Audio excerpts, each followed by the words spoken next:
एक दिन मैंने विचार किया कि एक समाज की स्थापना की जाए और मैंने 14 जनवरी 1999 को आदर्श समाज की स्थापना किया। आदर्श समाज विश्व का अपना समाज कि इसकी स्थापना मेरे द्वारा 14 जनवरी 1999 को हुई और मैं ही संस्थापक एवं अध्यक्ष बना। आदर्श समाज का पहला नियम इस प्रकार है: ऋषि परिणीत ग्रंथों का स्वाध्याय करना और कराना संसार के प्रत्येक मानव का पुनीत कर्तव्य है। दूसरा नियम इस प्रकार है: गीता, उपनिषद, रामायण, महाभारत आदि धार्मिक ग्रंथों के मार्गों पर स्वयं को चलाना और अन्यों को भी चलाना मनुष्य का निज धर्म है।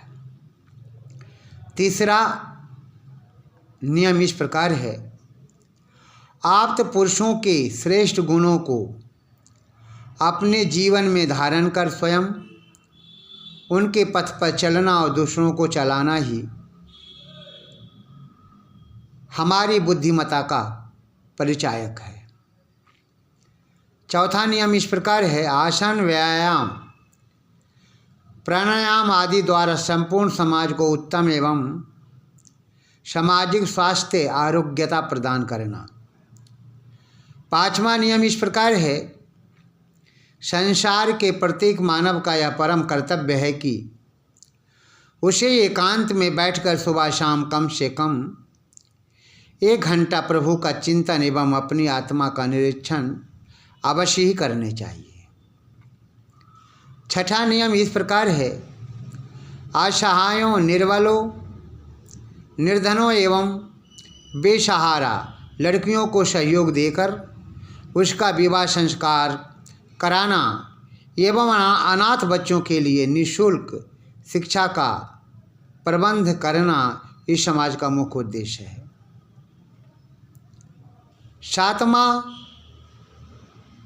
किसी को उन्नति शिखर पर चढ़ते देखकर स्वयं को उन्नति की शिक्षा ग्रहण करना तथा गिरते को सहारा देकर ऊपर उठाना ही बुद्धिमानी है।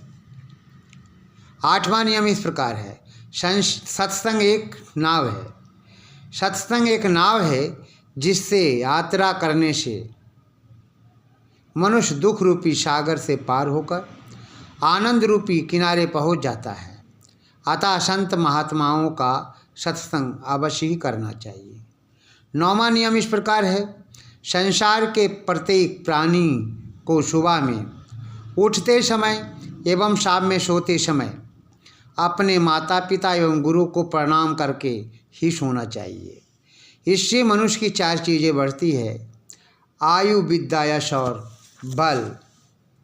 10वां नियम इस प्रकार है: अकस्मात आए हुए विद्वानों, सन्यासियों एवं अतिथियों की सेवा करना मनुष्य का अपना धर्म है।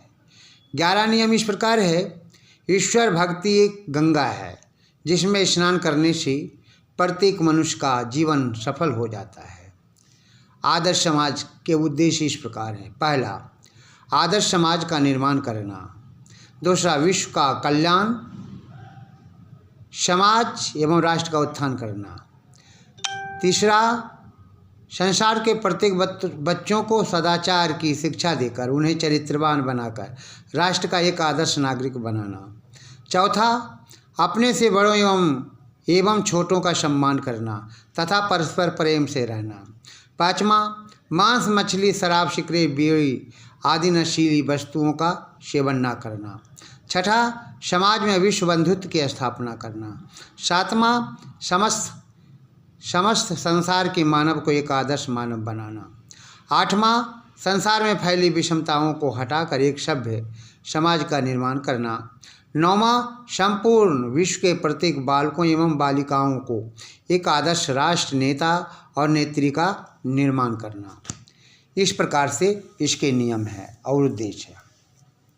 और मैंने बड़ा सोच समझ के लिखा था कि ये समाज प्रतिदिन फलीभूत होता चला जाएगा, लेकिन उसका उधर कुछ दिन प्रचार प्रसार भी हुआ और मैं दिल्ली आ गया। इस आदर्श समाज का अध्यक्ष हमें बनाया गया। मंत्री आचार्य कुलदीप नारायण परसरा भरवारी इलाहाबाद को बनाया गया और उप प्रधान डॉक्टर योगेंद्र कुमार शास्त्री,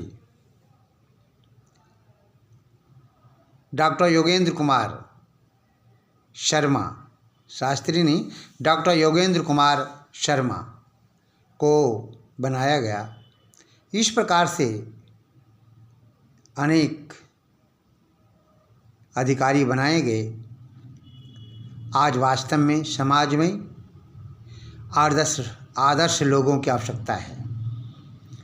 जो मनुष्य इस पर कभी कभी विचार करता है कि समाज को हम सभ्य कैसे बनाएं, तो आज हमें शास्त्रों के अनुकूल अपने जीवन को व्यतीत करना होगा। राष्ट्र को उत्तम बनाने के लिए, समाज को सभ्य बनाने के लिए हमें आदर्श समाज के नियमों का पालन करना होगा। जब हम आदर्श समाज के नियमों का पालन करेंगे तो निश्चित है हमारा समाज आगे बढ़ेगा, हमारा राष्ट्र उन्नत बन सकेगा। और जैसा कि मैंने सोचा है कि वास्तव में यदि आप लोग अपने परिवार को आदर्श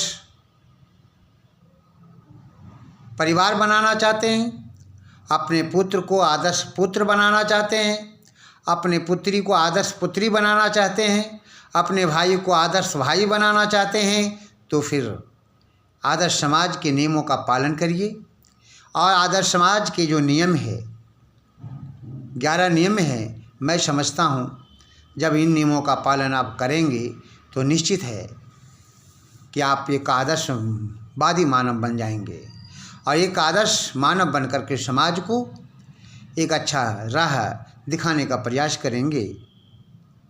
यही हमें आपसे कहना है। इति वो।